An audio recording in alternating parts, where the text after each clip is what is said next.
Good evening, everyone. We already have each other's numbers. We are returning from executive session a few minutes late. It is 7:09 on Thursday, January 19th, and I will call to order our regular session for school committee and ask you to stand for the Pledge of Allegiance.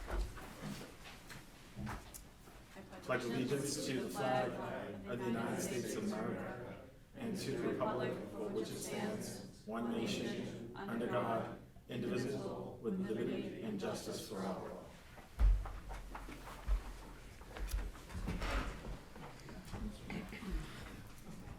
Okay, so our first item is public comment. Is there anyone here for public comment? Oh, we need to do our, sorry, we're gonna do our calls first. We do have one caller, and the technology seems to have changed since the last time we did this. So I'm going to try calling. I don't know if the caller is watching on TV, but I'm going to try calling from the meet. If I'm unsuccessful with that, I'm going to use my cell phone to call, and we'll put those up to the microphone. Okay, so we'll see what happens. So magical. Okay, so no, it says it has to be done with an email. Usually I can invite somebody into the meeting or add somebody to the meeting by phone, but it might have been set up differently, or Google sometimes updates from time to time. So I am going to use my cell phone to call. This is Courtney Pham, who's asked to be called for public comment.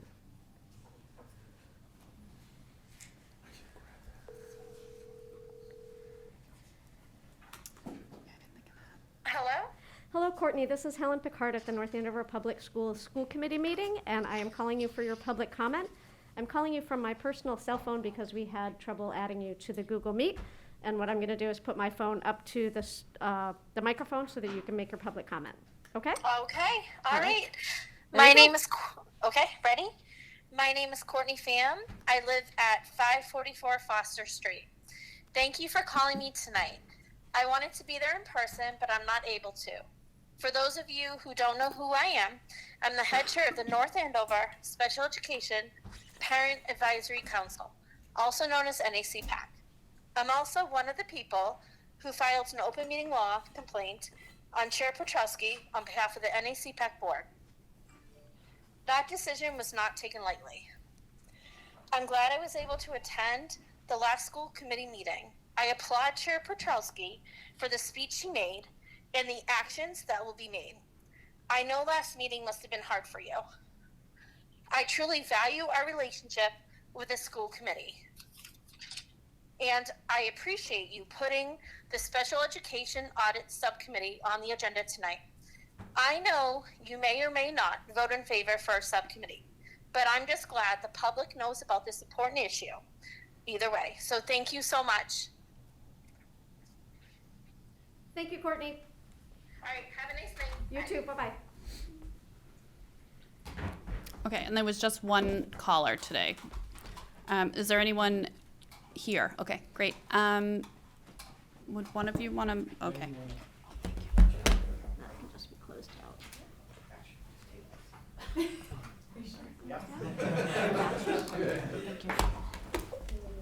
Hi, I'm Jennifer Bresson. I live at 35 Hawthorne Place, and I'm the parent of a fourth grader at Atkinson Elementary.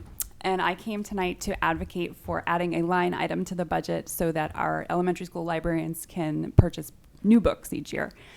I'm going to read from this so that I stay on topic because I tend to ramble. So as I understand it, there's $0 in the budget designated for library books for our youngest learners.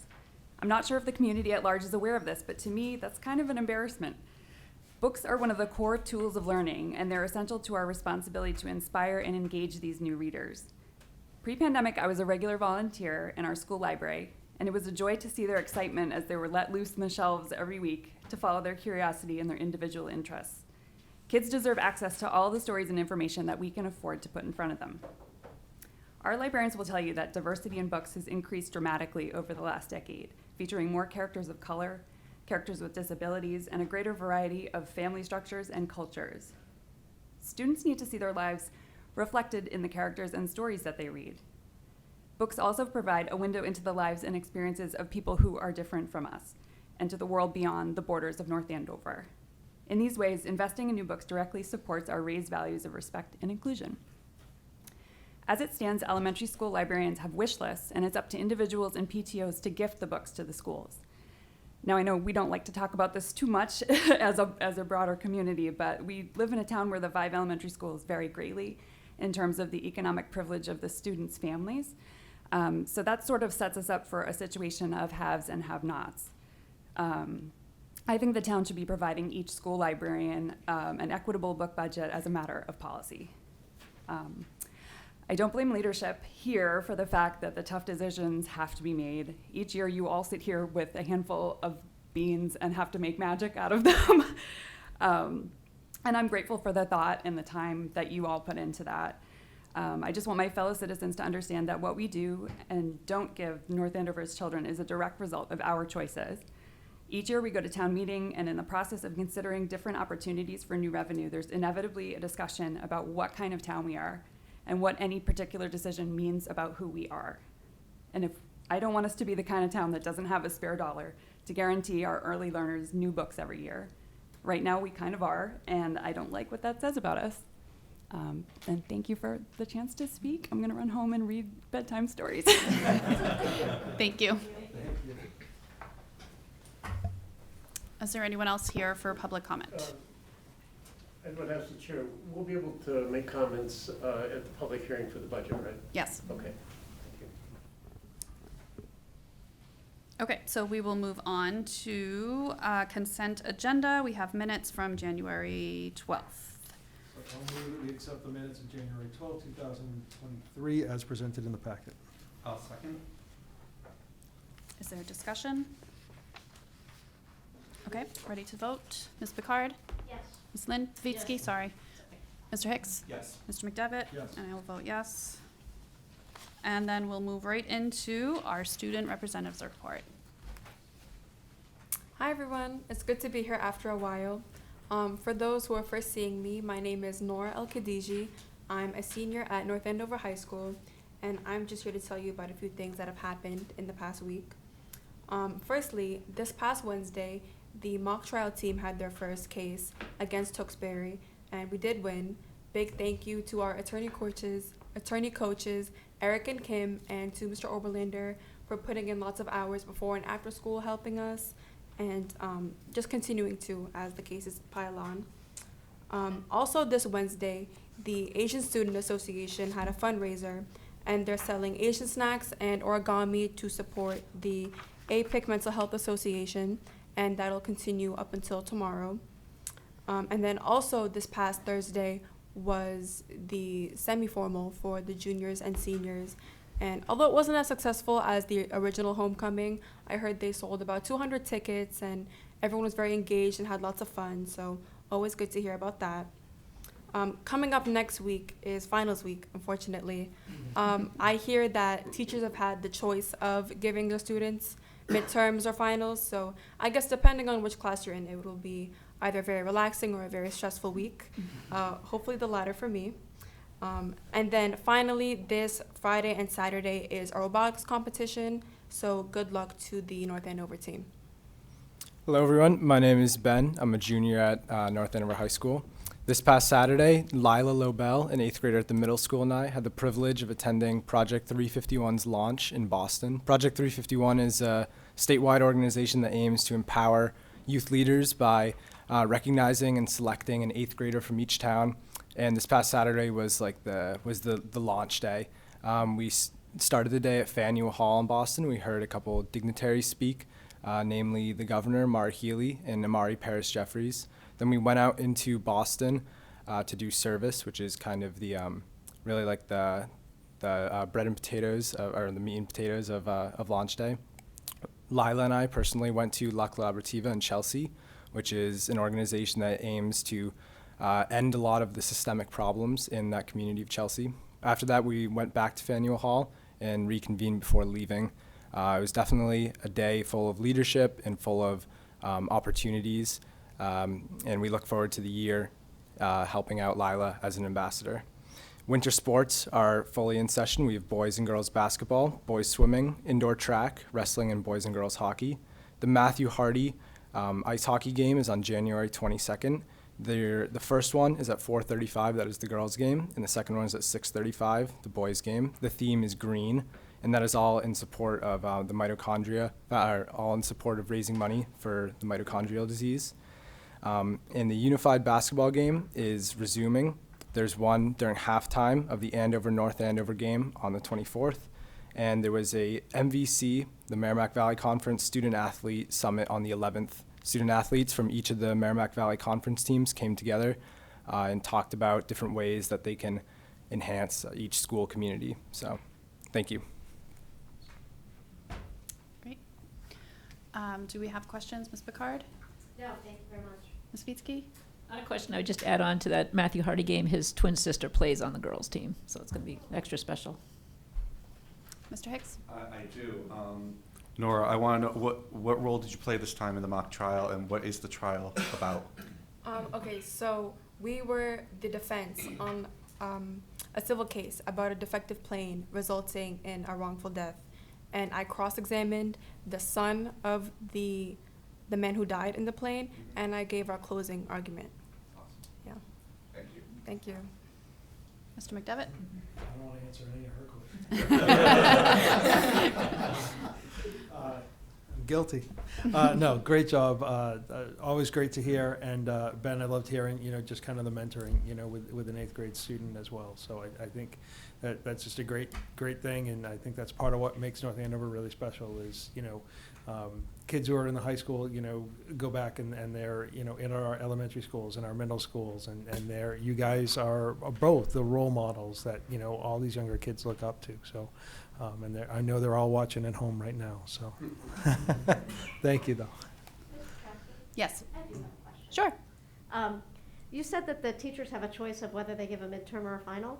So if they don't give a midterm or a final, is there a project, or is there what happens then if they don't give a midterm or a final? I'm not sure of all the possible alternatives, but I know like in one of my classes, for example, we're having like a final presentation or like a final discussion. So I know it's not always, like a midterm test, but that there's alternatives as to what the final, exhibition will be. I But guess. it's always some sort of assessment. It's not just Usually. a party. Yes. And I believe that for some classes there is no final or midterm assignment. The class just keeps going as normal. Thank you. Great. Well, good luck with your finals. I hope they're not too painful. And thank you again for a great job. You're welcome to stay. You're welcome to go study for your finals. All right. Thank you. Thank you. Welcome. Okay, Dr. Gilligan, I think you are up. Awesome. Well, my job got a little easier tonight. I forgot we had the principals coming. And the first item is the Merrimack Valley Conference Student Athlete Leadership Summit. And since we have Principal Jackson here, I thought he would be great to tell us about this. A really cool event that brought communities together, and something hasn't happened in the MVC in a while. So, yeah, hello everyone. First of all, great to be back, especially talking about a new initiative that we've been planning as a group for at least since this fall. I'm fortunate enough to be the president of the Merrimack Valley Conference, the athletic conference. Principals and athletic directors. We do meet as principals with the athletic directors 3 times a year, just to kind of build that relationship, bring our schools together, talk about ways we can support each other's communities. One of the best things we have about this conference, especially the athletic league, is together we have a Catholic school, some city schools, some schools that are in towns that makes up a very diverse part of our Commonwealth. And it's something that's very special. As we have different events, football, athletic events, football, wrestling, basketball, you name it, our fans and parents come together to kind of go support our student athletes. One of the things we were talking about in the fall was an opportunity to bring together our student leaders. And not just seniors that may be leaving our schools, some of our younger leaders that were identified by our coaches and by our athletic directors and Mr. Nugent specifically. The product of this was a nice collaboration. Last Wednesday, we were at Songus Arena in Lowell with an opportunity supported by the MIAA, who definitely paid for the facility and supported lunch for everyone there. As well, and put together a program that involved community service, We had a speaker for anxiety and athletics, a speaker on diversity, equity, inclusion.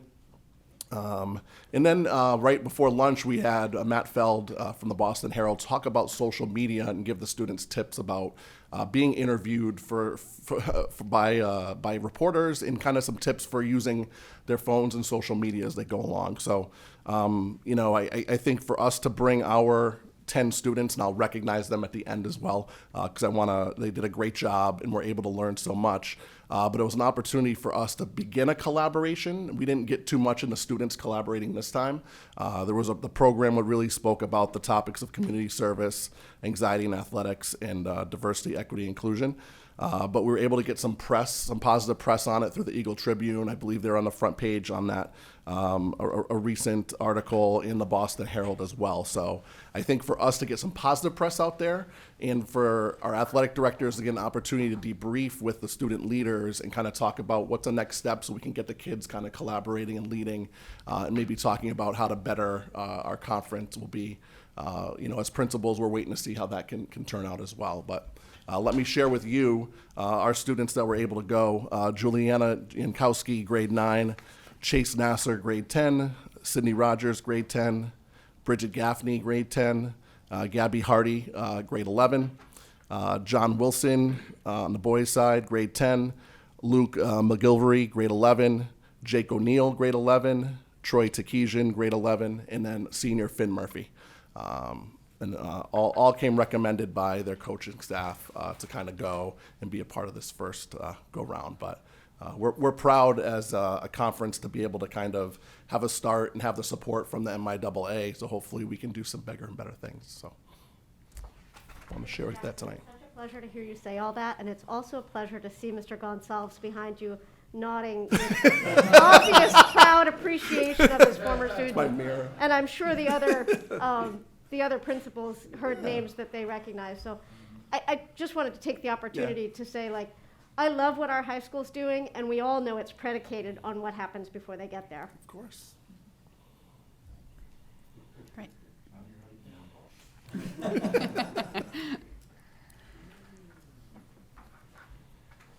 Great. Next up, we've got the Massachusetts School Building Authority update for the Kittredge School. We continue to stay on track with that, and we'll look forward to that group getting together shortly that was appointed to be on that board, or the committee of the MSBA. That's exciting. The middle school renovation, Dr. Mealy, do you want to add anything on that? No, there's nothing that's happened since last meeting. Yeah. Nothing Just a new. week ago. There was the meeting that had taken place prior was the school building committee, but there hasn't been anything since the last school committee meeting. Yeah, the building committee doesn't meet until mid-April. They're doing the final Design. pieces that we'll look at in April to get final approval to in advance of town meeting. Great. Awesome. We kind of have this as a standing agenda item as we've been giving updates along the way, and I know we just met very close last week. So next up on the agenda is really it's a save the date, and that is for internet safety with Katie Greer. Katie Greer is a nationally recognized speaker and former intelligence analyst for the Mass State Police and the director of internet safety for the Mass Attorney General's office. So she'll have a meeting on Tuesday, January 31st at 7 p.m. at the North Andover Middle School auditorium, and she'll be talking about tools and strategies for you to help your kids and teens navigate technology in a safe and productive way. So we're excited to have Katie Greer, and she'll be in, and hopefully we'll get a good turnout. Lisa Roberts does an awesome job with the North Andover Parent Resource Network. You might hear it as NAPRN. If you're a little more seasoned like myself, I think sometimes I still refer to it as the speaker series, but it's an awesome resource for parents. So, and They do ask for RSVPs, so if anybody's watching or interested, they would appreciate an RSVP, and I think it's extremely exciting that they already have 36 people who have RSVP'd, but there's plenty of people in the community, obviously, that will want to take advantage. And last but not least, I just wanted to highlight and take a moment to say that every month we put out the nightly news. It's the superintendent's newsletter. It's grown over time. When you go back to the first couple editions back in 2015, I think when this started. It was 1 or 2 pages, and now it's grown quite a bit. I do have to say that kudos to Cindy Parent. She does a remarkable job. I know she gets on people's cases with deadlines. Don't look at me. I think I look at myself in the mirror. I'm usually the last one. But it's chock full of information, and I know that oftentimes families and parents get a lot of information. But this is a really good one. It has a message every month, and my message this month is really how to follow the budget process and follow along and participate. And it goes through, there's just a ton of great stuff in there. So if you get a chance, go beyond just the email and click on the link. It's also always on the front page of our website. And it's a nice tool, a nice piece for folks to see what's happening at other schools and different levels. So, and that's it. Great. Okay, we will move on to a chair's report. So there's a couple items listed, and then I did need to add a couple of items after, telling myself so I won't forget. So the Special Education Audit / Review Subcommittee has been added to new business. I just wanted to highlight that. And the formal response to the open meeting law complaints have been sent yesterday. I believe everyone in the committee got a copy. And if you have questions, we can ask. We can make a call to town council to answer any of your questions or clarifying questions that you might have. Do we have any questions? No questions. Ms. Fietsky, did you have any questions about the response? No. No. Mr. Hicks? Questions? No. Okay. Mr. McDevitt? Just a quick question. I know we had, excuse me, approximately 10 days or so in order to respond, and we have now responded. So what happens next? That is a good question. I don't know the answer to that. Should we call town council? Yeah, Or can we? Absolutely. Yeah, that is a good question. But are we having trouble with the Google Meet? That was my question. I have her number if you'd like me to call her. Yeah, Yeah, that would be great. And while you do that, let me get a phone as a backup just in I case. would assume that it just is a matter of whether they want to file a complaint. Oh, maybe, I don't know. I believe we forward our response no matter what onto the AG, then they can take further action if they desire. right. They went together. So our response went to the complainants and the Attorney General's office, as far as I know. That's my understanding. Okay. And then the complainants have to They can withdraw. They can, yeah. They have an opportunity to see what was proposed in the letter. Okay. And, they can, there's a process beyond that. Okay. The reason I ask is it doesn't, obviously the response is very well written, lengthy and thorough, but it doesn't necessarily give what that next step is. So. Yep. Momentarily, yes, perfect timing. Thank you, Joe. Thank you. Wow.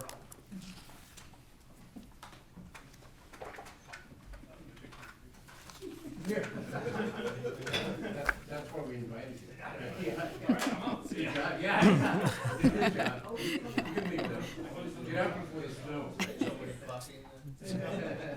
It's a short walk.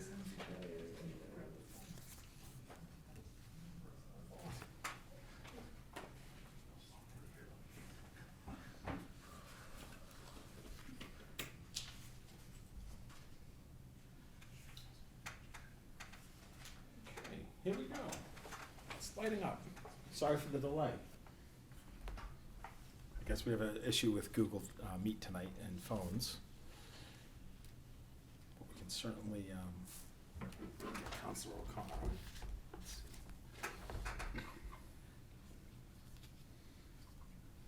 We'll need a microphone next to that for. You can have mine.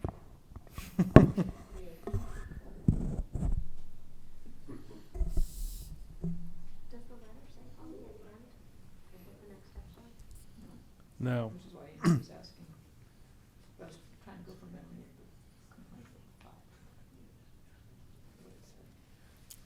I thought it went to the AG. This is not to the AG. just to the. Right, but I It's not.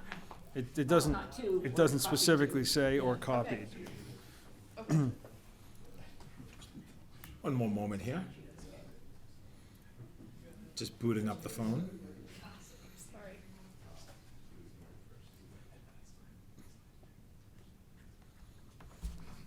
Okay.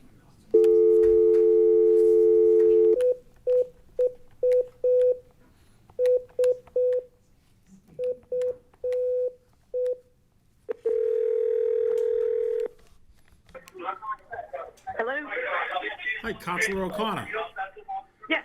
It's Greg Gilligan, the superintendent. You're on live cam television. And we're at the chair's report now. We're talking about the open meeting law complaint. And we know Okay. that the chair responded, and there was just a question on the process. Okay. What's the next steps? What's the next part of the process? So as far as our obligations pursuant to the complaint, we were to prepare a response, which I did on behalf of the board, and then that response was delivered to those that had filed the complaint, and a copy was also sent to the Attorney General. Okay, it was. Okay. Okay, and then what? And that completes our portion of it. So do we wait to hear back from the Attorney General? Yeah, do we wait to hear back from the Attorney General? Do we get a response from the complainants after this? That would be up to the complainants. Okay. And then what about a response from the Attorney General? Do we have that coming? That would also be up to the complainants Okay. if they wanted to reach out to the Attorney General further. Okay. Okay. So we won't hear from the Attorney General necessarily. Is there a time, like, we had 10 days to respond to their inquiry? Yeah, is Did- there a time We had frame? 14 days to respond, and of actual business days, and then that response is delivered to those that filed the complaint, and a copy is also delivered to the Attorney General's office. And unless the complainants or potentially the AG's office, but generally speaking, it would be unless the complainants had any further issues, then for the most part, that generally will close matters of this nature. Okay. I didn't know if they had another, if they also had 14 days in which to respond, or it was truly closed, or anything like that. Yeah, there are time limits that pertain to the complainants, but Okay. But as far as the obligations for the committee, those have been satisfied at least to this point. Okay. Is there a time frame where we can say if we don't hear anything by whatever date, we can officially assume it's closed? Yeah, sometimes the Attorney General's office will reply back and say that they consider the matter to be closed. And so I can always check with them and get more information, make sure that they have our response, and ask if we should expect anything further from them. Okay. Okay, That would be helpful. thank you, that would be great. Are there other Sure. questions from the committee? Nope. Take your microphone back. Okay, I think we're good for now. We may have more questions later when we have this on our new business agenda item. Okay, very good. I'll be happy to answer any questions if there are any other questions that come up later in the agenda. Okay, thank you. Sure thing. Yep. Bye-bye. Bye. And all we have to do is hit redial.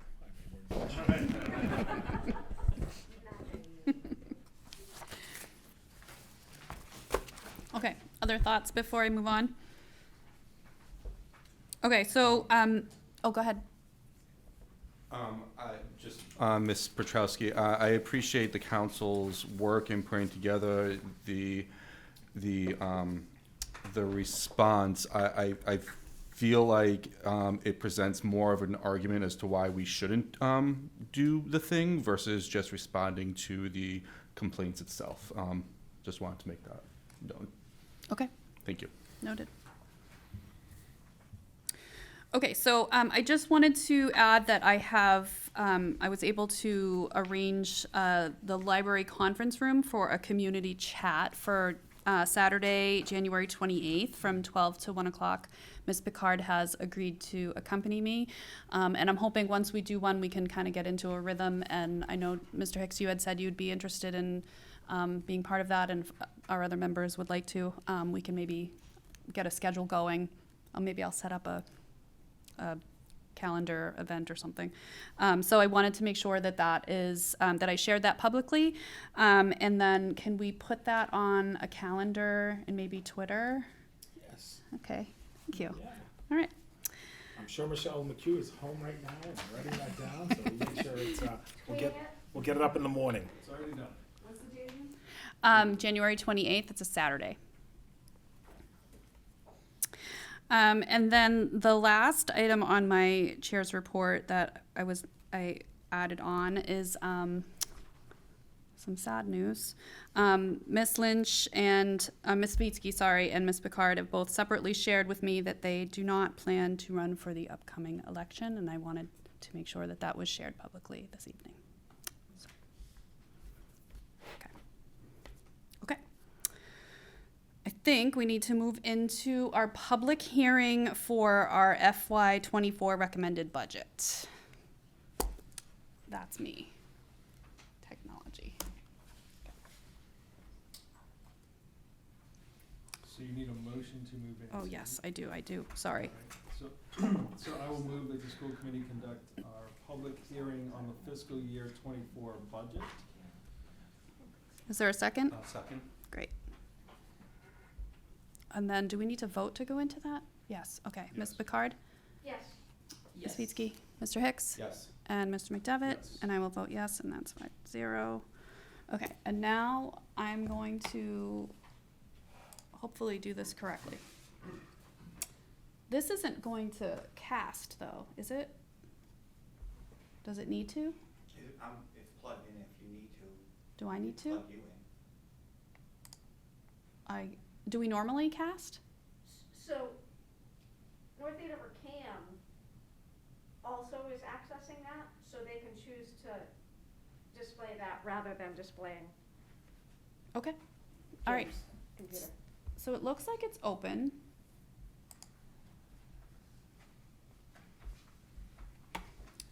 And we'll wait a few minutes and see if anybody requests to join. I think I would see a little notification. Start in the room. And it Oh, could be, right. it could be members of the public here on There's a lot to, we're multitasking here and it's been a long day. Apologize, yes. Are there public in the room that would like to share thoughts?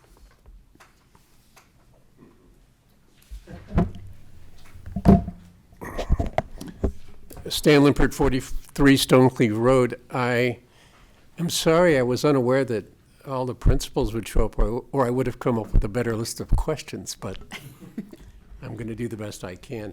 I do have some budget questions, and I don't know exactly, my recollection is vague on this. I don't know if they'll be addressed tonight or later or something. But here's my questions. Number one, is there any accommodation in this budget for anything that will need to be done at the middle school while construction is taking place to move students or change busing or whatever? There will be something, I would assume there would be some disruption, and I was just wondering if there was anything in the budget. My second question is, since there is only $200,000 for recovery services in this budget, I'm assuming that we consider ourselves recovered. that we're done with that. We're okay. We got everybody on track and everything's good? Or is there something else in the budget that's going to continue the recovery services that is not being paid from outside sources? So that's a question. I was very impressed, Dr. Gilligan, in your presentation about the chart on budget pressures. I think that's, to me, very instructive and very daunting, actually. There's a lot on that chart that could be some serious issues, transportation being just one.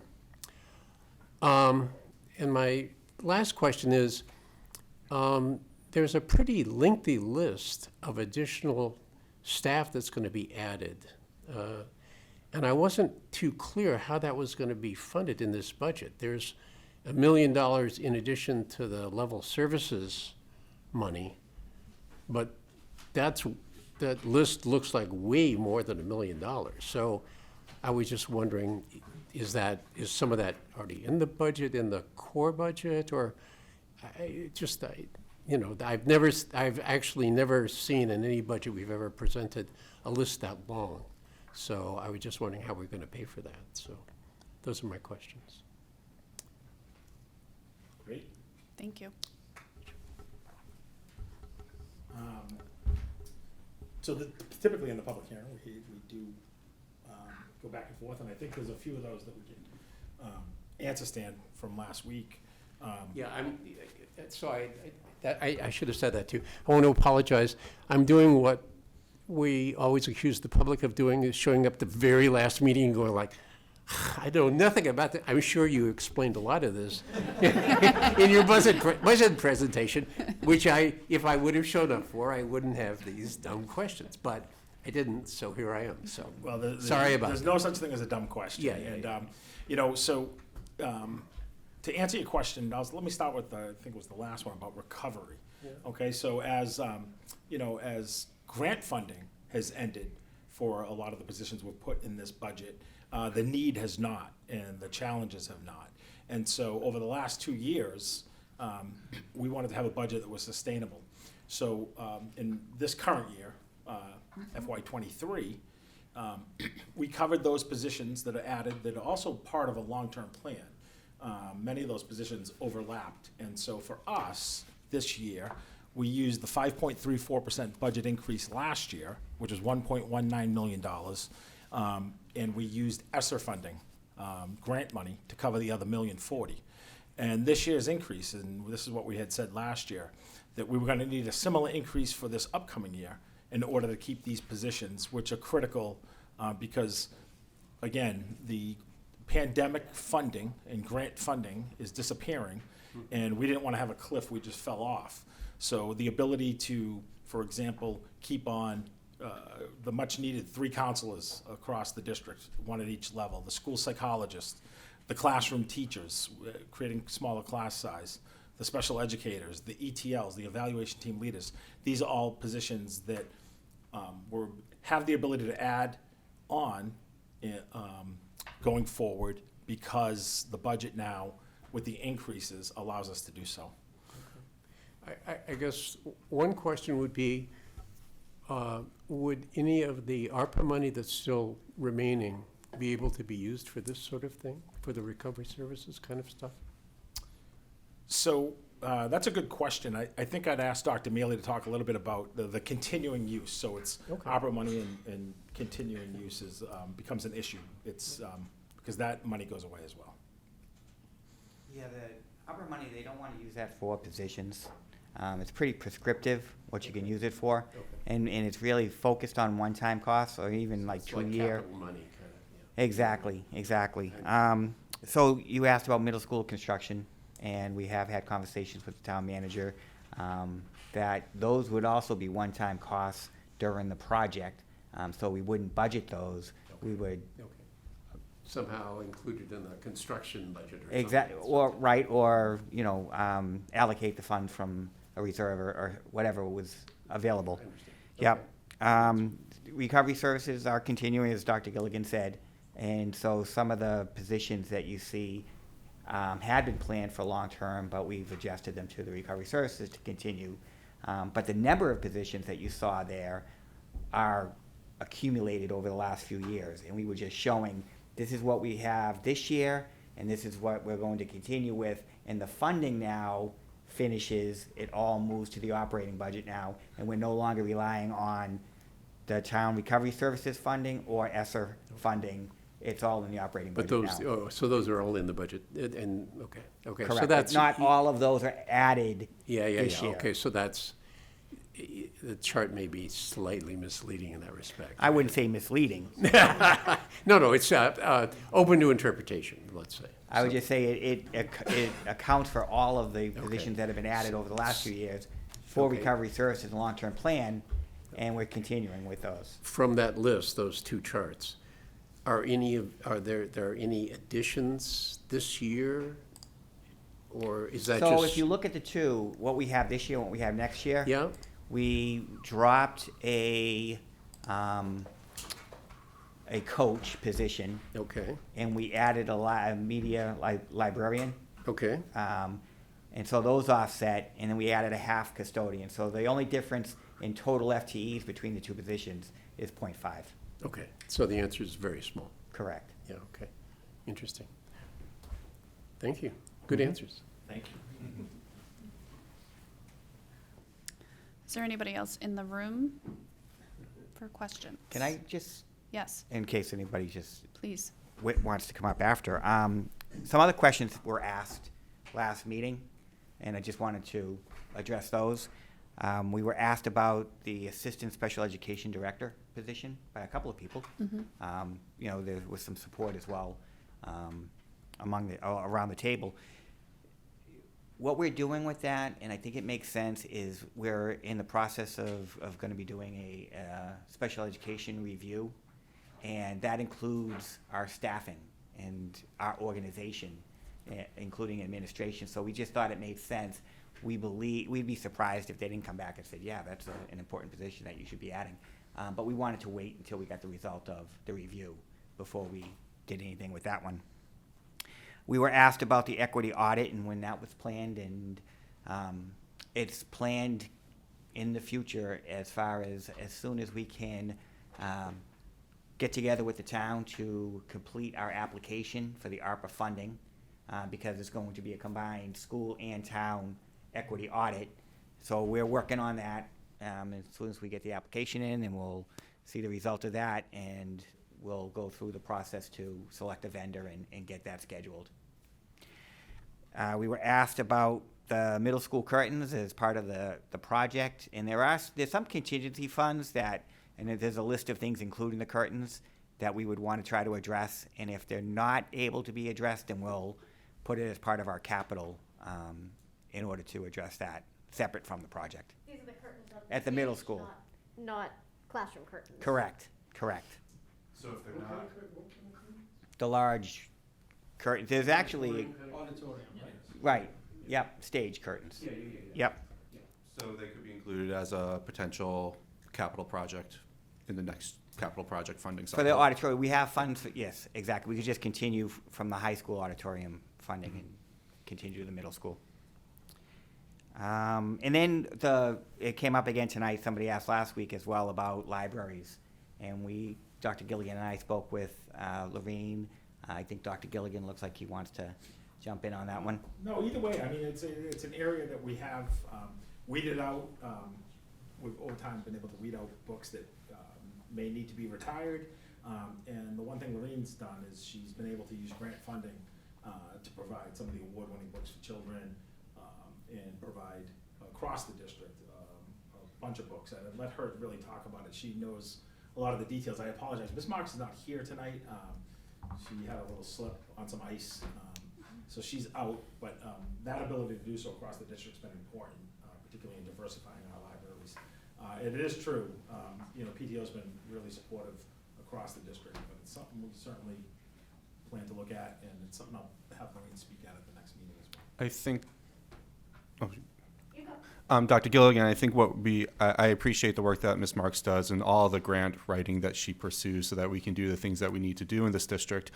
I think also beyond all the nuts and bolts and the numbers in the budget, it also tells a story about what we value and what we represent and where our values are. And I would really love to see officially that we protect that type of funding for our students and for our library media specialists to make those purchases in the event that we don't have access to the grants, because those are never guaranteed funding. And I think this is something important that we need to guarantee. And I think in the overall scheme of a $7 million budget, $2,000 per each librarian or each library at the elementary school level is small, but it still says that we are committed to doing this very fundamental thing for our students, to have new, important, diverse, relevant books for them to access in our libraries. I think that is one of our obligations. Can I just ask a procedural question? This is the public hearing. I think we discuss in the Okay. next section, right? Is that right? I think so. Yeah. Okay. I just want to make sure. Sorry, Yeah. my bad. And Joe, I would just say I agree with those sentiments, and I'd like to get Ms. Marks here to get a full understanding of what we have, because she has added. And there's also money that, might not always line up on the line item, but it would be great to hear what exactly they've put in over time. And we also have a community member waiting in our Oh, great. Virtual hold here. We have Mr. Brown. You are muted.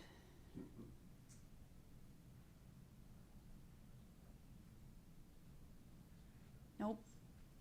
So this should be able to be broadcast through the, Cam. through the NACAM. Someone else better know. It's NACAM that's been broadcasting it, so it shouldn't have anything to do with your computer, Ms. Pietrowski. Okay, good. Hear me now or no? Oh, he's starting to. A little faint. Hold on. We'll try to adjust the volume. Is there? All right, I'll speak up as loud as I can. So it's David Brown, 35 Old Farm Road. We're getting a signal that's. Hold on one second. Sorry. Thank you for being patient. Okay. Sure. You need a mute? No. I thought he said mute. I turned the volume down so it wasn't. Yeah, no. See, now it's. All right, try now. Nope. You want to type your idea? I'll read it. I mean, this is it's like 2 years ago when we were trying to teach Do you want me online. to call him? Can we call Mr. Brown? We can call him on the regular phone. Do you want us to call you on the phone? Do Do you have his number? Yeah, we'll call you on the phone. Do you want to come over and dial so we don't broadcast? I think that's a great idea. He can be visual and. We Yeah. can also ask why I seem to have everybody's phone number. He just. Oh, put you got up, it in the but- chat. How do you? You gonna Sorry, use how do you sorry. work the phone? It's a regular phone, I'm sorry. Did you do 8-1? Nope. Now go.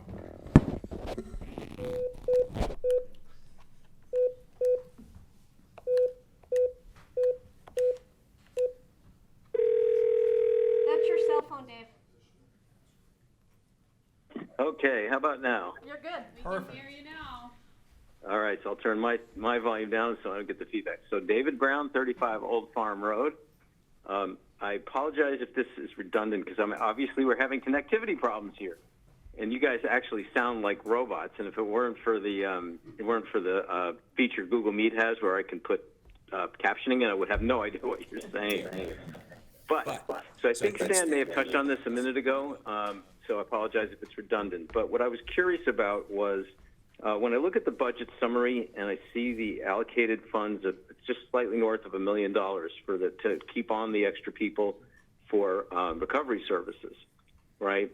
Then in a slide or two before that, it talks about how the resources that those folks need, right? The extra resources that they need, new assessments, for example, things like that. I'm curious so that money must be in the level services line, right? Because that's the only other line. So my question is can someone estimate how much we are going to spend on those tools that these people need to be able to do the recovery services? And that may not be something you have at your fingertips, but I guess my concern there is, are we going to have the resources that they need? Are we going to allocate enough so that the tools are in place for those people to be effective? So that's my question. Thank you, guys. So many of the new tools we bought, if you recall, back prior to getting the federal money, the ESSER, you think back to the $2.6 million we got in free cash from the town in that first year of the pandemic. I think it was roughly, Jim, and I may stand to be corrected just slightly, but it was roughly around $2 million in staffing and $600,000 in assessment tools, high quality resources at that time. And then, as Mr. Brown stated, we also have in the level services line additional monies towards that end. In addition, And so if you guys are look comfortable that it's enough? I guess is my question, my fundamental question. Yes. Yes. And if you look at the number that we have set aside as being covered by ESSER 3 funding, it's well over $1 million. It's $2.1 million. And we could not use all of the ESSER money for positions. They prescribed that we had to use it for curriculum materials, professional development, and other things. So we're teeing ourselves up for next year with that funding to have everything we need for next year as well. Okay, so it's at least, I heard a 200K figure, right? There's at least that much being allocated for that purpose, right? Correct. Okay. Okay, that was it. Thank you. You're welcome. Thank you. I forgot to add tonight too, as part of the public hearing, the principals are here tonight. We have, I just want to introduce them in the back there. We have Dr. Tiffany Goddard from the ABEC, Miss Erin O'Loughlin from the Atkinson School, Mr. Raymond from the private Albert E. Thompson, Mr. Cushing from the Kittredge, Mr. Clark from the Franklin School. We have Mr. Gonzalez from North Andover Middle School, and last but not least, who was up earlier, from North Andover High School, Principal Chet Jackson. Thank you all for being here.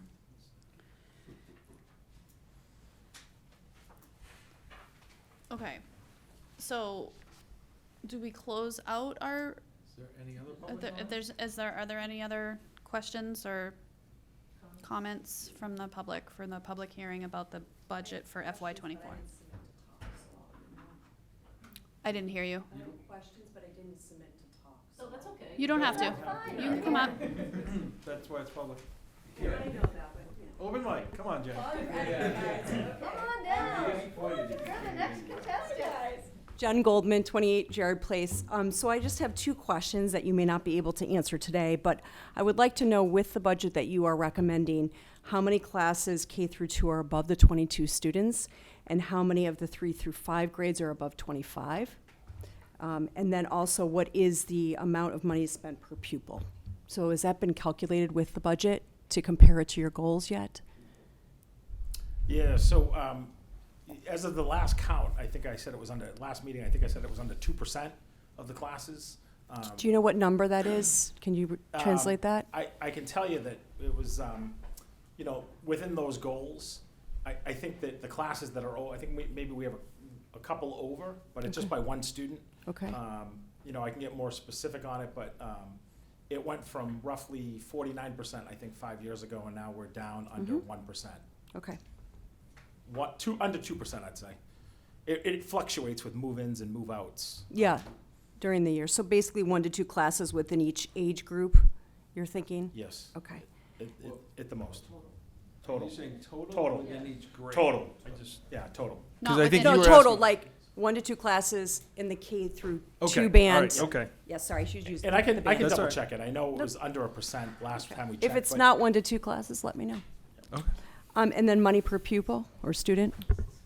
Yeah, so the Understand. challenge with that one is that in order for it to be an apples-to-apples comparison among districts, it's an all-in number. Yeah. So there's no way of knowing, we know the operating budget number, right? But there's no way of knowing all of the other sources of funding that's going to come in and be our total for the year. So it's always looking back that we know what the per pupil number is, and we just submitted our end-of-year report. That's what the state does. That's where they get this information for FY22.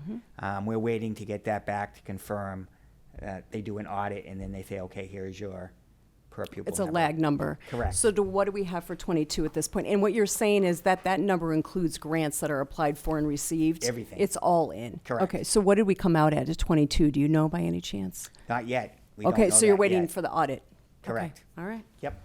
It's a 2-year lag. That was it. Thank you, guys. Thank you. I just wanted to add that following the meeting the next day, Michelle was able to put on our website on the front page a button. Thank you. You're welcome. For anyone who wanted to submit questions, we didn't get any, but it was available. Thank you. So not seeing any additional questions and not seeing anyone else joining online, I would move that we close the public hearing regarding the fiscal year 24 budget. Great. And we will vote. Ms. Picard?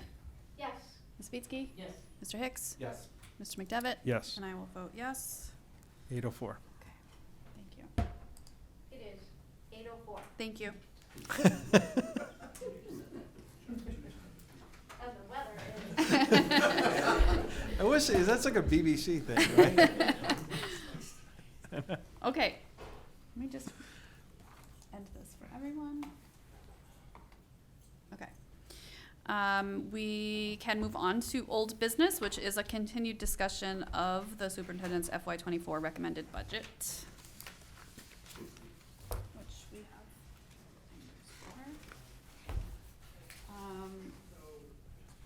So I wanted to follow up on the question about funding for library books. Our curriculum fund is outside of our operating budget, is that correct? Well, we have, in the past, we've received Medicaid money for that, and I'd have to ask Ms. Marks, but I think she's also used grant money as well, separate for the libraries. Okay, so, but that curriculum fund is outside the operating budget, so it wouldn't be part of this document, is that right? Correct. And I wonder if that curriculum fund is in part allocated for library books, or is it only for classroom curriculum needs? I know it has definitely provided books in classroom libraries in and of themselves. And I'd have to check with Ms. Marks where we are in terms of how she balances that with what she's done to date. So clarifying the purpose of the curriculum fund might be helpful for us at some point. Sure. Because this could be a perennial question since it's outside the operating budget. It looks like we're not funding it, but we are funding it. Yeah, I mean, I think that we always want to do more, and I think that we've had the ability to add books, and I mean, there's some elementary folks here tonight, that principals as well. And Ms. Marks put it really a lot better this morning when she was filling me in on libraries, because, you know, to us, it's a really important aspect of the school, and I think you see that in our values tonight in terms of adding the librarian. And so I'd like to get a little more information from her. I don't know if any of the elementary principals had anything to add, but at this time, but we can certainly get that clarification for you. I was going to go around sorry. just to keep myself in order. Is that okay? But it was on the same topic, so. Okay, go for it. All right, I'm sorry. And this is not to say that we don't fund books and that the elementary school principals and the librarians don't look to, and Ms. Marks don't look to buy the things that our kids need. What I worry about, or what bothers me, is that when you have a pot of money is for all the different things, you then have to start prioritizing, making choices. And I never want our librarians to be in a position where they're told no. And I think setting aside and protecting a small amount of money for our libraries to definitely be able to buy the newest and best and most recommended books for that year is something that's really important. And I understand things happen, but like on our calendar, the next meeting we are set to vote on this budget and recommend it. And my worry is that we come back next time and it's the same thing and there aren't changes made, and so this is like, I feel like our opportunity to advocate for those things. So to be pushed off to next time and to have to get more information then also bothers me. So. Yeah, I mean, we would certainly, I think, to Ms. Picard's point, we have the ability within the budget to adjust line items once it's appropriated, so. Dr. Mealy? I was just going to say it will help, I think. What we can provide you with is a report showing what has been spent over the last couple of years, where the money's come from. Lorene, I'm sure, will be here and can speak to what's in place right now for funding going forward. And then we can have the discussion about when those funds are no longer available, making sure that they will be available in the operating budget if other sources aren't moving forward. Yeah. So I'd like to piggyback onto that really quickly. One, I mean, I think we've talked a little bit about how there are some funding pieces that are there, but part of my understanding was that each of the building principals request basically a per student allocation for spending, and that can be used for supplies that they might need or any, programs that they might be running in that. And I was under the impression, and I could be wrong, that part of that was for resources for the libraries. So I'm not going to, ask the principals if they know what that number is or anything like that. But I think the question is, we all agree that, we should have books, better books, all of those type of things. But I would love to hear from the librarians and the media specialists what they actually need. I would hate to have us show up with 1,000 books at the Kittredge Library and have Mr. Cushing say, I have no shelves for them, right? Like, I've got great books, but I can't get them into circulation, or something of that nature. Or what I really need is those fifth grade kind of, and that's what we need at Kittredge, and that could be completely different from what Mr. Clark needs at the Franklin, or Mr. Raymond at the Thompson, et cetera. So, I mean, I think, doing it across the board is not necessarily the right thing. I think we should do something, and there should be an impact for all of them, but the needs are going to be different in all of the schools, and I think we have to know what those needs are before we start figuring out what we're spending. Yeah, fair point. And I can tell you, Ms. Marks meets with them on a regular basis. In fact, one of the things she was saying this morning is she already has a regularly scheduled meeting with the librarians next week. I know they were just in maybe 2 weeks ago.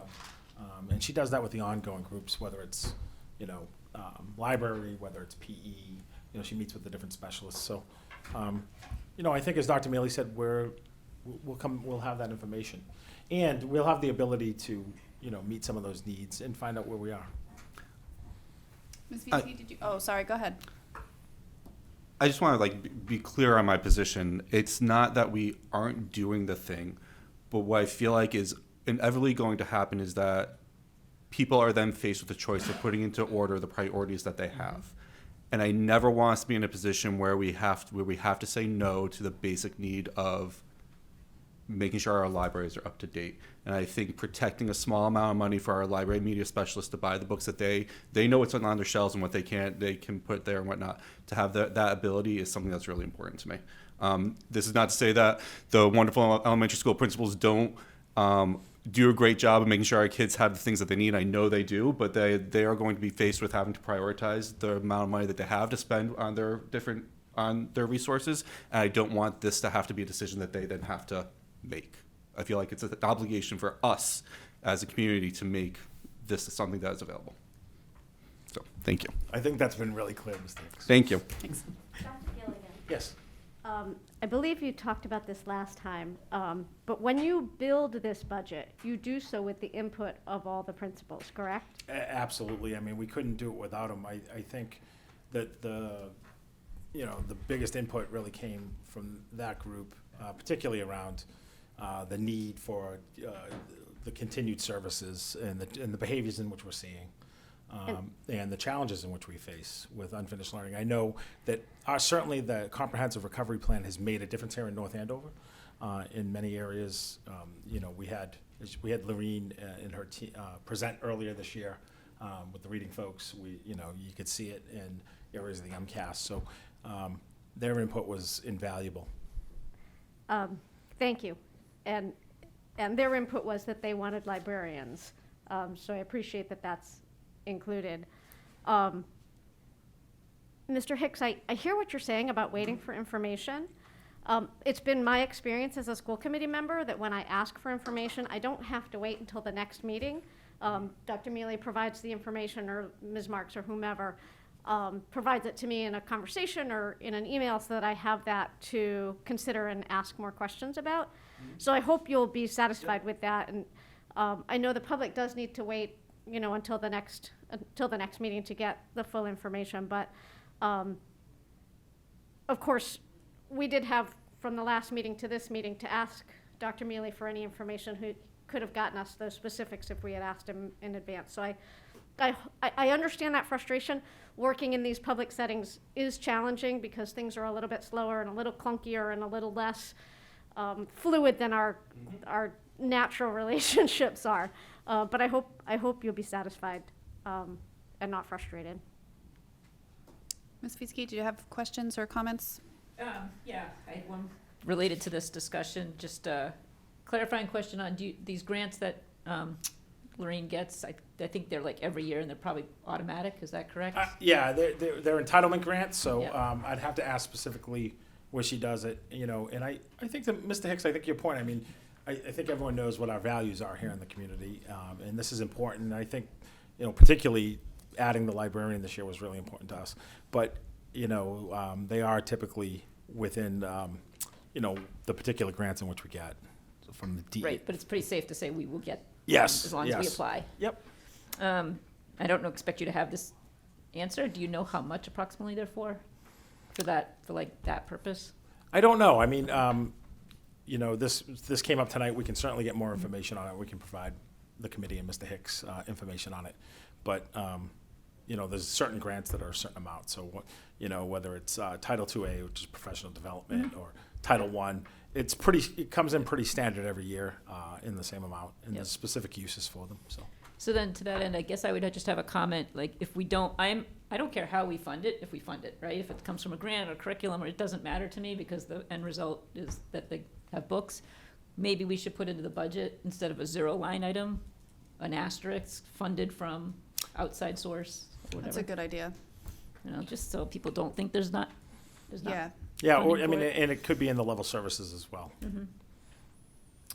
And then my second question is, so Dr. Mealy, if that review does show that we need an assistant special ed director, would that then start either July 1 or in the fall of this coming year, or would we have to still wait till FY25? No, it could. We have some money set aside that we'll be able to use for recommendations that are made. Perfect. Thank you. Great. Other questions, comments? Can you explain that a little bit more for me, sir? I'm just confused because right now we want to add a potential assistant special ed director in FY 25, but we do have the money potentially to do it this coming year. If you remember from last week's presentation, we will have estimated $200,000 left in the ESSER 3 grant. Mm-hmm. That would allow us to do some things that come out of the recommendations, either from the special education review, the equity audit, the subcommittee on extracurricular activities, including art. So that's the money I'm referring to. And how much would if we were to add assistant special ed director for the district, how much would we include in the budget for that? So the estimate we had for that position was about $100,000. Thank you. Mm-hmm. Did you have a question from? I did, actually, sorry, I just wanted to you're good. confirm something in there. One of the things that I think I've argued for a pretty significant time is kind of in the considerations. And you probably know where I'm going with this, but could you just tell me quickly who is the head of the history department? They have coordinators at Sorry. different levels. So they have a coordinator at the high school. They have a coordinator at the middle school. And who is it? I think it's Brian Sheehy at the high school. And what about English? Oh Christ, off the top of my head, Mr. McDevitt. English is. I thought Jen it was Paradise. Dr. Paradise. Thank you, thank you. Okay. Oh yeah, I got the people here. You can phone a friend. or a friend of me. Yeah. And what about foreign languages? World language. Okay. What about athletics? At the high school. Yeah. Steve Nugent. What about fine arts? We have Sarah Durkin. Sarah Durkin is the head of the. Arts and music. Arts and music. She's the coordinator. Okay. And what about all of the other kind of related arts that are there in terms of like photography and where do those fall? So we have, with the arts. With the arts? Yeah, at the middle school, we have a coordinator. And then at the elementary schools, there's a FCI for, we have one for PE, one for art, one for music. Okay. A facilitator of collaborative inquiry, they get the stipend. So they get a stipend? Mm-hmm. Okay. Or there's class release, I think, in the case of the high school. Just a stipend. No, but they have a stipend and a release based on how many people in the department. Okay. Could we see that at the next meeting? Absolutely. Okay. All right. I think that's one of the things I mentioned last time is the review of, I think Ms. Petrowski's working with Dr. Mealy and reviewing all the stipends. I think a lot like you did in the past, and we're certainly open to thoughts about that, particularly with the transition from the levels. Okay. How to do that. That's Great. why we had it in the considerations. Other questions, comments? And we will vote on this our next meeting, or we Not have the this potential meeting. to vote on it February 2nd? Second, I Yes. think, right? Yep. So if the public has any more input, we can hear that by email or public comment at our next meeting before we vote? Yeah, put it on the button. The new button. On the button. On the button. Mr. McDevitt, thanks for reminding me about the phone Okay. friend. You put me All on right. the spot. Sorry, I didn't mean to. I know sometimes they change too, so. Okay, so we will move on to item B of old business, which is transportation invitation for bids. Request to solicit bids for the 5-year term. You're up. Yes, so basically, we're not asking Thank you you all for to- coming. Sorry. We're not asking you to approve the contract or the invitation for bids. We're asking you to allow us to go out to bid and include 2 additional 1-year options that are our options. We get to exercise them at our discretion, but it would be a 3-year contract with 2 1-year options. So that's what we're asking for approval of tonight. So I would move that we approve the request to solicit bids for a 5-year term, which would be a 3-year term with 2 additional 1-year options. And we have it as extensions in the motion there. Yep. Is there a second? Thank you. And is there discussion? Quick clarifying question, Dr. Mealy.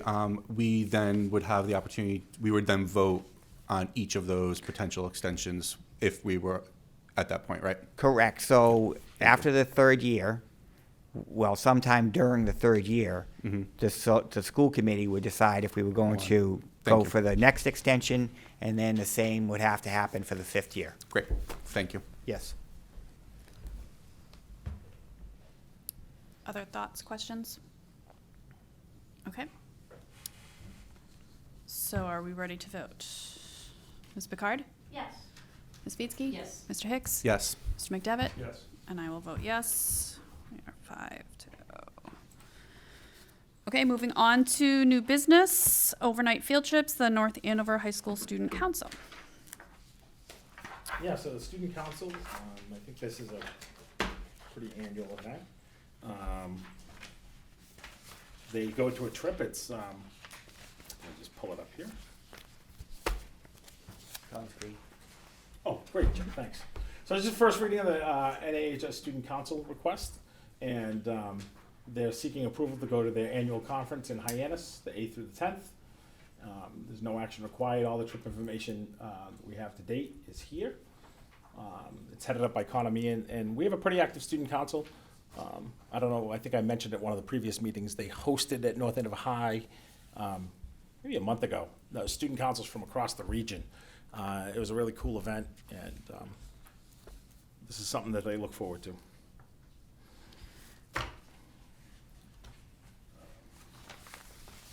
Don't we normally approve overnight field trips as a cluster? I think we have, and that's probably why we haven't seen field trips. We've been really organized moving forward. Okay. They used to kind of come in piecemeal, so we're brought. So some will come in. Okay. It's not unusual. Okay. Ms. Picard?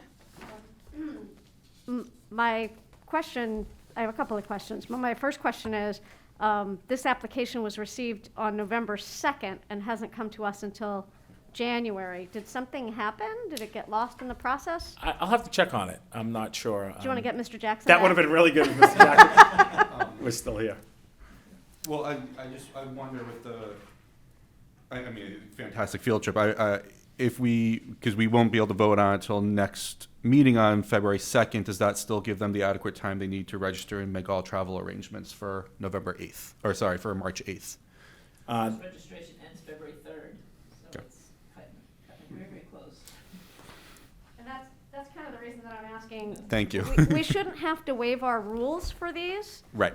But if something happened on Our our end. end that it didn't get on our agenda for a month and a half after we received it, I don't want them to wait if we've had an administrative delay for any reason. Do we know anything? Do they need us to waive our rules, or do we just? That would be entirely up to you. I'd have to check on the November 2nd date. I'm not sure if that was the start of the application. You know, when we received it, we put it on as soon as we had received it, but that's a really good point about What, the but trip. their deadline to submit is the day after our meet. Yeah. So I don't think it matters much why it's here late. They can Unless still, registration closes because they run out of. Right, it could end before that, Right. because it's based on capacity. Right, so And if for any reason we were not able to meet on February 2nd, that could be a problem for them. And if for any reason we denied this, that would be a difficulty, I think, for the group. So do we have a motion to suspend the rules? I will move that we suspend the rules to vote on this in the interest of time. Is there a second? Second. Okay, and then, sorry, just taking notes here. Ready to vote to suspend the rules, Ms. Picard, Could we have a discussion? for suspending the rules? Yeah. Sure. I really don't like to suspend the rules, and it seems unnecessary. And I will be looking forward to an explanation as to why this was delayed in reaching us. Fair. Thank you. I concur. Yep. Okay, so now are we ready to vote to suspend the rules? Ms. Picard? Yes. Ms. Vitsky? Yes. Mr. Hicks? Yes. Mr. McDevitt? No. And I will vote yes, so we are 4-1. And, So I move we approve the Thank you. overnight field trip as presented in the packet. great. Second. And do we have discussion? Questions, thoughts, comments? Yes. Oh, are we? No, I'm sorry, I'm sorry, Ms. Picard, I was clarifying, I was asking again for questions. I don't have a question. Okay. So, ready to vote, Ms. Picard?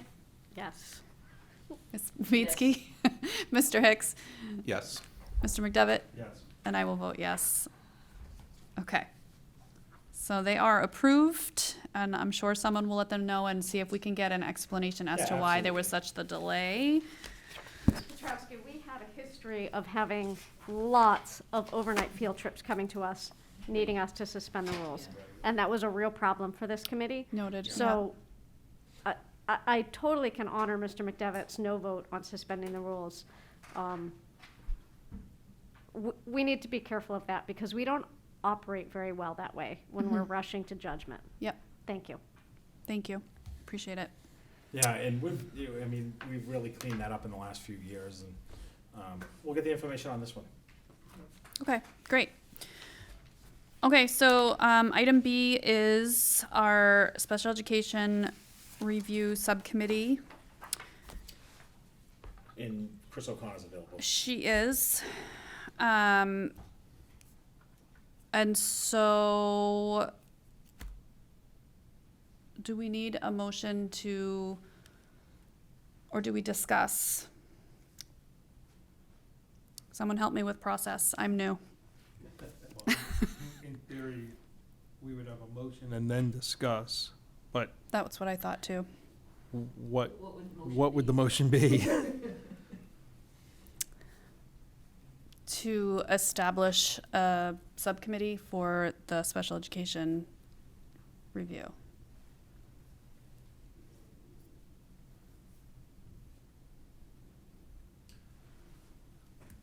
We have to have a motion to discuss. We can't just move to discuss. That's my understanding. So what could happen is someone could move and someone could second, and then there would be discussion. If it was the will of the committee and as part of the discussion to not form a subcommittee, then the person who moved and the person who seconded could withdraw the motion. Or it could be voted upon and voted up or voted down. But in theory, this is new business, so there wouldn't necessarily be a vote on it, Right. right? Because we're not voting on it, because we'd have to then suspend the rules, which we would be. But the question that I had was, what is it, right? I mean, like, Special Education Review Audit Subcommittee, is it to establish one? What does it look like? Is there, I don't know. So my understanding of our policies is that it's the authority of the chair to determine whether or not to establish a subcommittee. And if the chair would like to establish a subcommittee, the chair has the responsibility to bring that to the committee for approval before subcommittee members can be appointed. So if the chair wanted to propose a subcommittee for this or any other purpose, the chair could bring that to this committee, and this committee could have a conversation about that, and then could vote whether or not to establish the subcommittee. That's my understanding of our policies.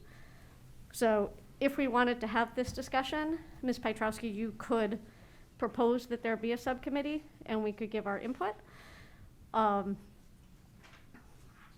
If the chair were disinclined to have a subcommittee and somebody on this committee were inclined to have a subcommittee, then again, they could move to establish a subcommittee, and we would not have to necessarily vote tonight.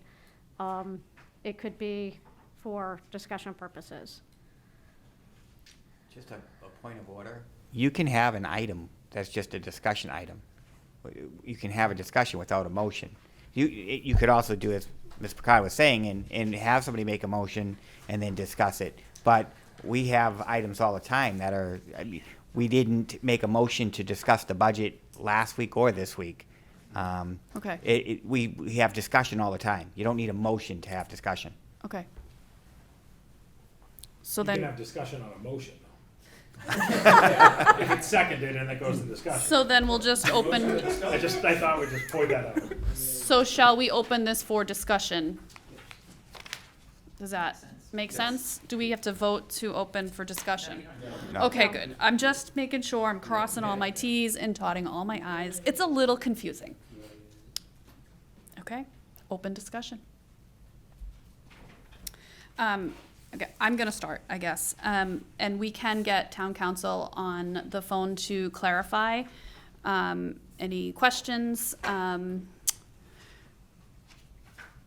So this, and especially after talking with town council and reading her letter, the audit is an administrative function, and I don't believe that it is not our position to establish a subcommittee to do something that is an administrative function.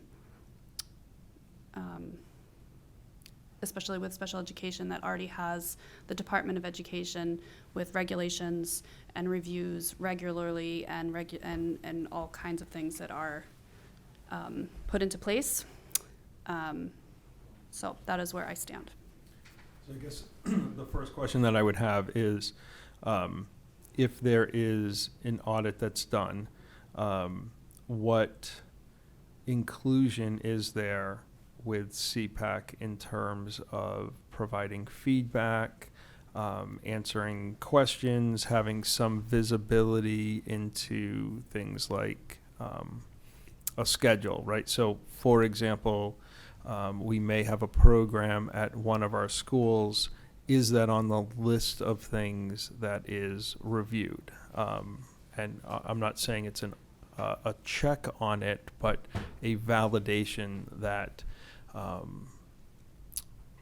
voices and students are heard and represented. So, okay. So there is a little bit of, so at some point somebody I had provided early in December, and then mid-December, the CPAC, both the scope of what the review is going to look like and some alternate agencies basically that had been recommended. So, and gave them information and told them they could vet it anyway. They saw fit, and I would be happy to take that input. I just think, so I haven't seen this before, and so there was some incorrect information in there. At some point, somebody had asked me if I had received feedback, and it was a little bit, I received feedback on both of those pieces, probably within the last 2 weeks. So we have had some communication. I've spoken to a couple of committee members in that I had said this before this process, and as even last week, that like at some point I would have assumed if there was some sort of committee, we could be responsible for determining. I don't know what that committee would do, right? So we would be able to speak about and start checking off some of those boxes. The discussion was, I feel like we're delaying this. Can we check some of those boxes now? And they seemed open to that conversation of that group being part of the conversation of, so they have given me feedback on the scope, and they have given me feedback on the selection of agencies that we were looking at. So we have been collaborating on what it would look like. And just a quick follow-up. I mean, it's $40,000 from the recovery funds. Who ultimately makes the decision on which group or agency conducts the audit? I do. Okay. I do with assistance from the administration, but ultimately I would bring that conversation to central office administration, and we would make that decision. Okay. There's an added level as well in that being federal funds, we have to abide by whatever their regulations are, and we're working with Lori Burzlaff, who's the town purchasing manager, in the process as well. In terms of, yeah. Yep, and I know that went before select board, but is there a vote that we would take on that? No. No, it's the select board is the authorizing entity for the ARPA funds. Okay. I didn't say ARPA before, that's what I meant to say, but you knew what I meant. All right, thank you. And then, Andrew, I think was part of your question during the actual review, what input would like CPAC have? Yeah, they definitely talk to parents and stakeholders in the CPAC chairs for sure. Oh, like that was part of their, like a box that they checked, just a general CPAC. But my question to them, because I think there was some concern, like of them saying, the original concern of like they knew it wouldn't, if we formed a subcommittee, it wouldn't be them. So what were their recommendations of who it would be? What were they looking at for that? They send, I mean, part of we talked about last week in our CPAC meeting as well is that we are on our cycle B of tiered focus monitoring. So there's going to be a lot of surveys going out to families in terms of special education. So those two things happening combined aren't a bad thing, because one specifically looks at like policies and procedures, and this looks at programs. So it will be a pretty comprehensive review of everything over the next year. And just a super fast follow-up, Holly kind of sparked it, but obviously, we want to reach out to as many families. Is there, and I assume we can use parent liaisons to help facilitate that, especially with multiple languages, but is there a target of number of families that we would want to respond to that, to consider that, like? Yeah, it's hard. Meeting a threshold, Yeah. right? Like, is it, and surveys can be hard. Like, sometimes you can get, like, you can do surveys and get 30%. And be like, wow, that's great, right? Other times you're like, you're 70 and you're like, oh my God, only 70 people, right? I mean, it's hard. I mean, it's hard to say that. It's hard to say because historically, we do not get a lot of responses from surveys. Our last tiered focus monitoring Like, I think, and they send it to every parent, I don't send it, the state sends it, they got some abysmal number of like, in the 20s, I think, back. Okay. Those are long and complicated. As you guys know, CPAC sent out an anonymous survey, and that was publicly, and they only got something like 80. I've been sending a post-IEP survey to families, which I can't wait to share the results of in the next meeting or one of the upcoming meetings. To date, I started sending that March 28th. And to date, I have received 66 back, and those go directly to families following IEP meetings. So, and those those are sent directly within 10 days of the meeting. So, I haven't asked people to follow up on those, but it's a really quick survey just on parent engagement in the process. And again, they are nice results, but 66. So that probably represents over that amount of time a sixth of the meetings that go on. So surveys have been a little. They're tough. Mm-hmm. Yeah. You know, focus groups, maybe something like that, discussions. But as you know, historically over the years with CPAC and even with the extensive involvement this year, it's a core group of people who do attend week after week. So we'll find other ways. I mean, we'll continue to try to find other ways. Okay. All right. Thank you. Madam Chair? Yes. My experience on the committee, we have not had a lot of subcommittees. The subcommittees we've had have been really working groups that needed to do a lot of things that would either take too much time for this committee or would be difficult for this committee to do in appropriate executive sessions. So things like the school capacity subcommittee, you know, they did a tremendous amount of work gathering information that this committee would have, that we wouldn't have been able to do the rest of the work that we have to do. Sure. And I really appreciate the time that Ms. Lynch and that subcommittee put in.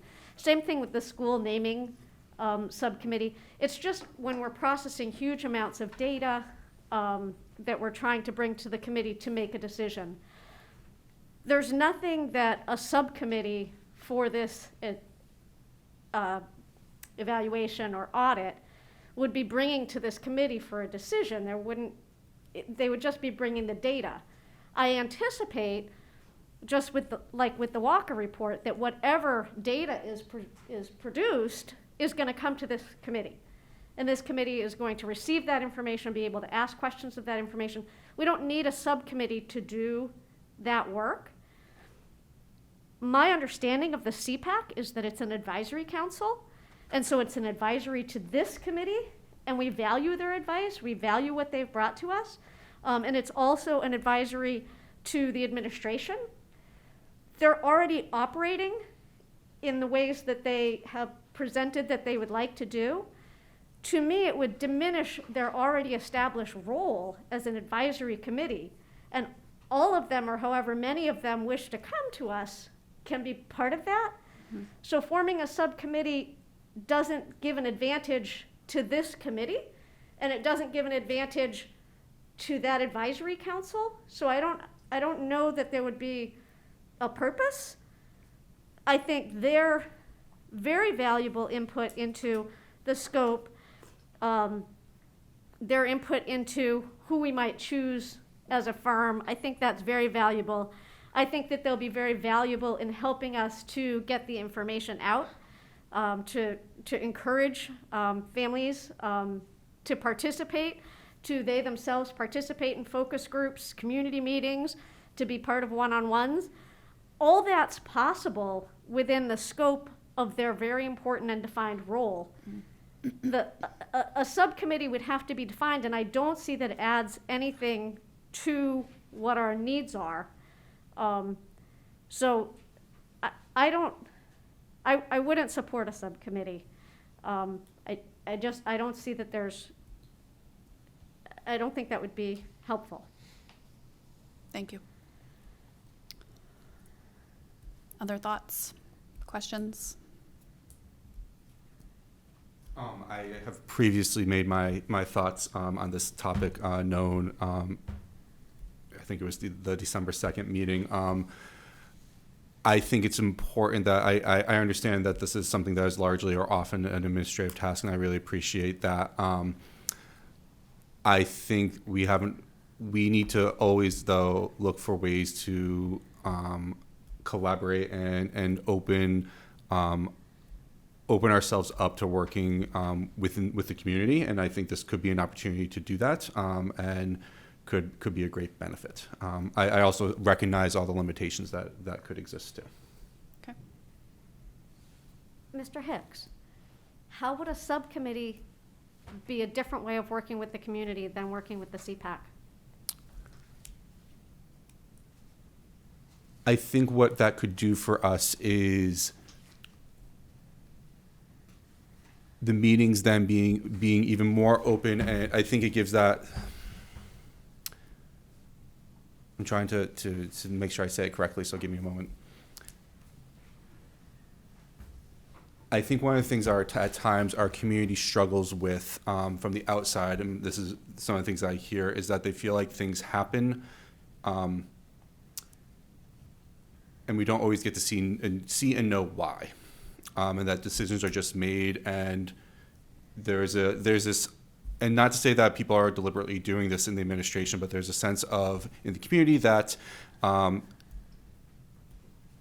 it's a closed process.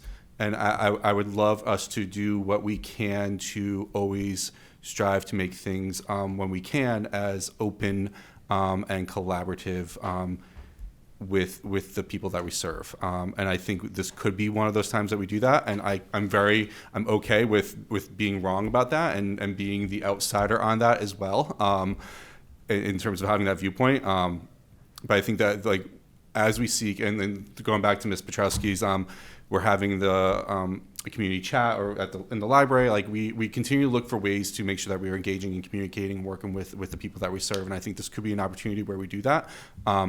And I know, like, it is often, mostly these things are administrative tasks, but that doesn't mean they have to be that way. And that we can open ourselves up to doing things differently if potentially they could be even better. I think, like, bringing people in to do this work officially marks it as being that important and that worthwhile, that we want to collaborate with those around us too. So a subcommittee would have a limited number of people versus CPAC, which has an unlimited number of people. Point taken. If we discuss these things in our open meetings, and they discuss them in their meetings, those are two public forums. I think a subcommittee would make it less public if these conversations were happening. And we don't have all that many people probably watching tonight. We have exactly one person in the audience. Two. Oh, I'm so sorry. I could not see the other person behind Dr. Mealy. We have two people in the audience.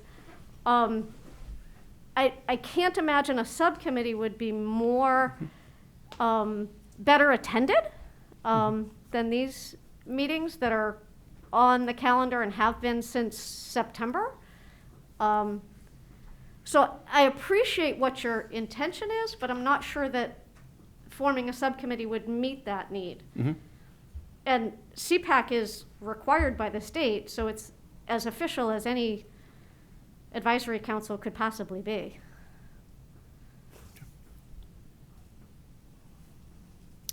Other thoughts? Are we ready to wrap this up?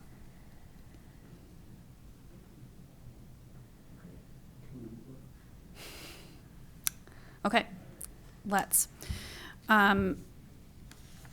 We are looking at the next item, which is the school calendars, which we're not ready to make decisions, but we wanted to put them out there to invite the public for their input.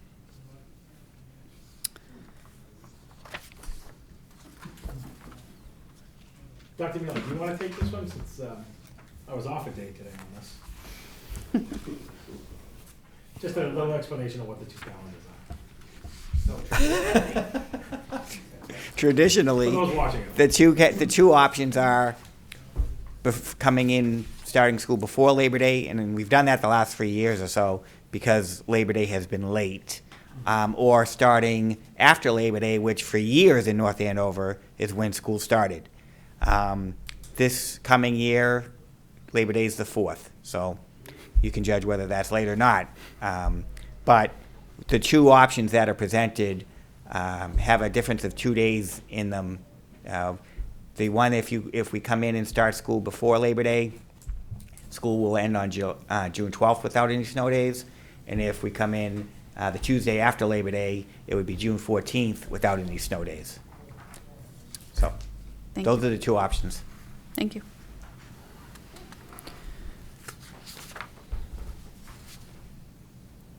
Do we have? I see that the calendar includes a holiday for Veterans Day, and Veterans Day falls on a Saturday this year.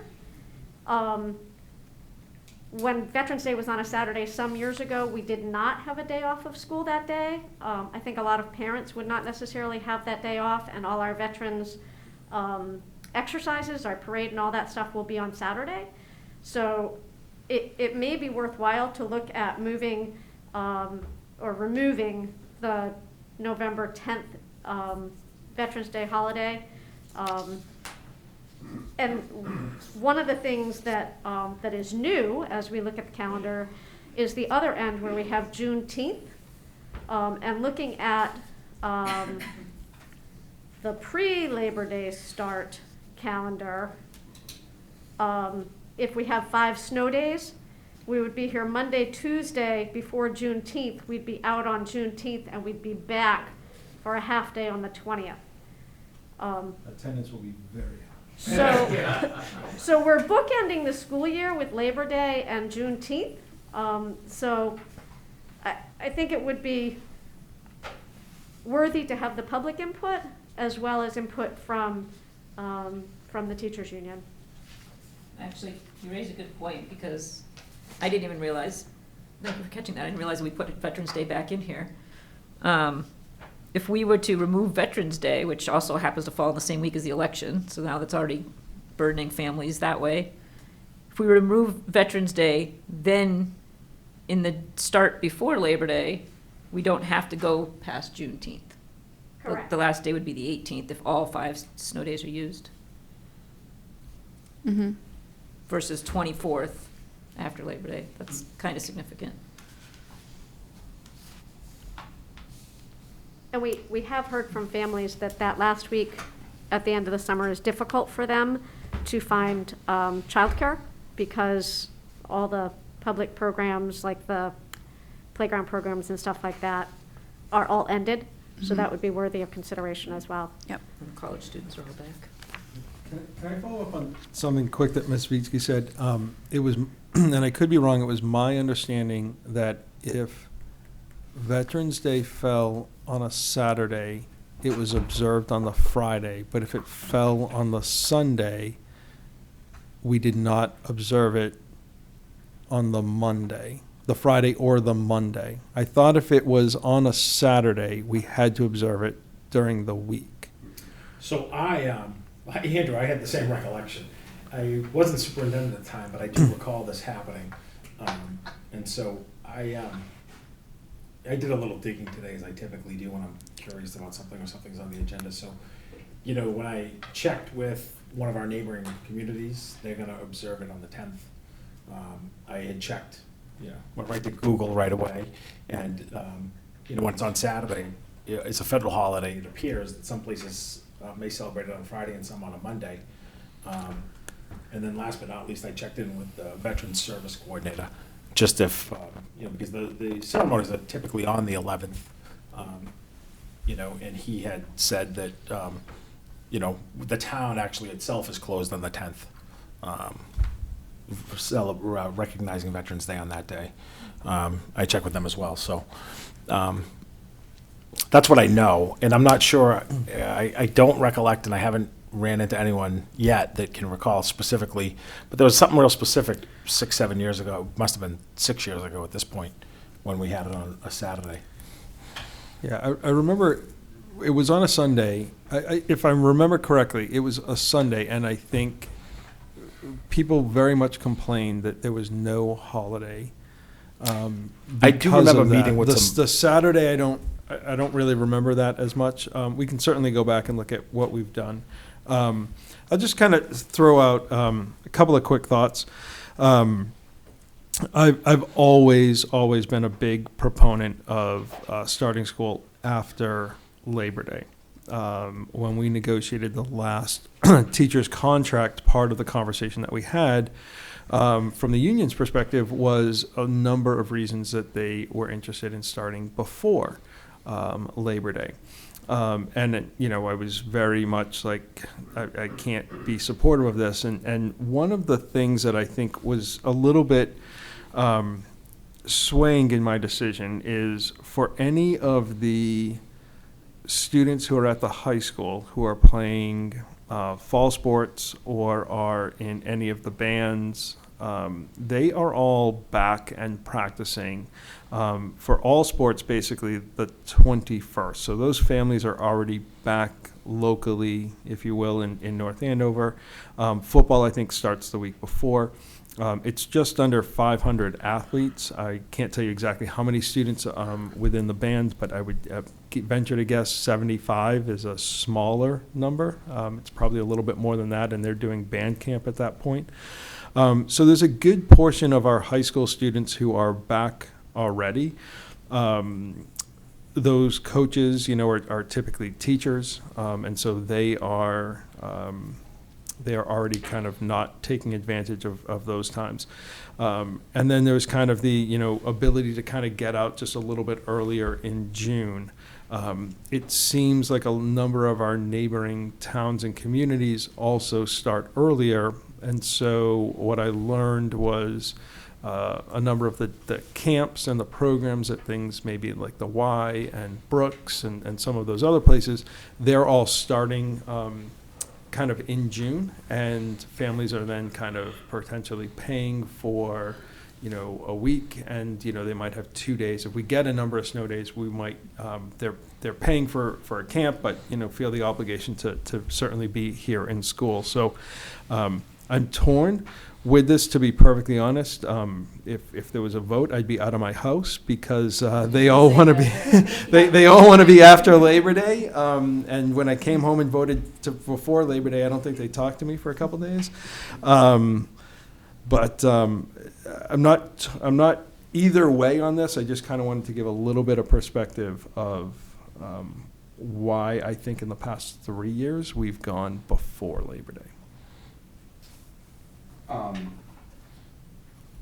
I feel like the end date of the 12th versus the 14th doesn't matter much to me because they're in the same week. What starts to bother me a little is if there's snow days, right? And they're almost always and like usually there's a couple, right? And like even if there's two, it doesn't bother me then that we go from the 14th to the 18th, right? That's still okay to me. I don't like scheduling the 185th day for the 24th, like that. As a teacher, that's cutting it close. Like that starts to make me feel uneasy. And so I don't know if I like the idea of not observing Veterans Day officially. I think I understand it saves the day. But it also matters. Like budgets, calendars tell a story about your priorities, and I think that that is something important. So I'm inclined. Like part of me is like I'd like to stay for the kids to stay home and have a wonderful Labor Day and start on the Tuesday, but I also like, well, if you could do the 2 days, that'd be great. So like to protect the summer. My other question, Dr. Gilligan, is that we have again scheduled PD for the Friday before Martin Luther King next year, and the answer could absolutely be yes. Is this? Do we feel like I know like why to have it in the middle of the year? Is that the best day for teachers to engage in learning in terms of professional development? Like, is that do we get all the wonderful things we want out of the learning that they're going to do on that day by having it attached to the holiday weekend? I would say that we've had, the committee made a decision some years back we put it on that date, but it is a mid-year point for us, so it is valuable. It certainly could be another day in that time, but that time frame is important. Yeah, I'm torn, Mr. Yeah. McDevitt, like you. And I'll say one other thing here that I just remember from my conversations with the union, 3 years ago. Those first 2 days, and I'm sure you guys can appreciate, 2 days kind of came in, the students worked through logistics, like what was going on. Maybe it's a new school, different grade, different side of the building, all of those type of things. They kind of did all of those.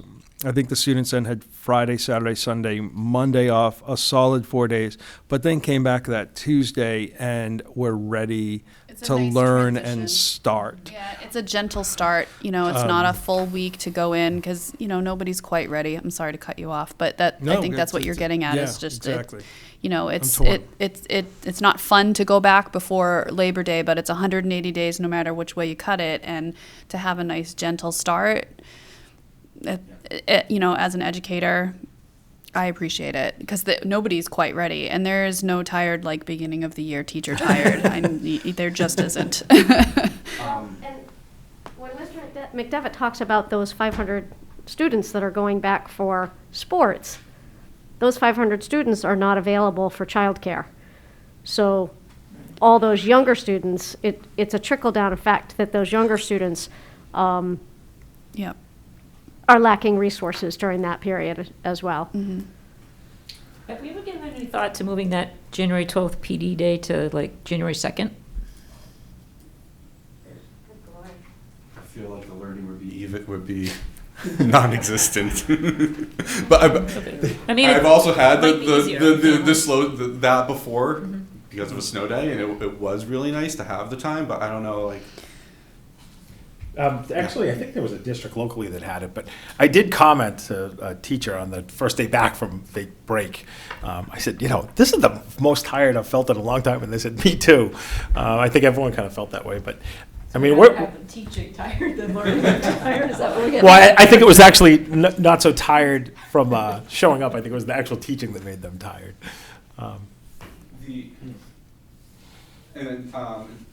Dr. Mealy, you probably will be able to answer this and just confirm that I'm correct, because I hope I am. Our obligations in terms of number of days for kindergarten are different than one for first grade to 12th grade, correct? Yes. Okay, thank you. So by having them start a little later, we're not breaking any rules or? Absolutely not, no. Right. They actually Thank you. used to start about a week later, and we've pulled that back to closer to the start. Great. Thank you. And I just want to say, all the talk on snow has me on edge a little bit tonight.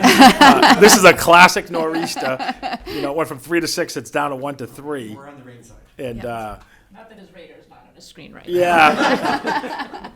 So it's going to be a morning call for sure, a scheduled 4:30 call with DPW. So Pressing comments for the calendar. Does anyone mind if I just go back and double check our process? Do we need to do anything else for item B for the Special Education Audit Review Subcommittee, since there was no motion to create? Okay, I just wanted to make sure that we are checking all our boxes. Okay. Then we will move on to public comment.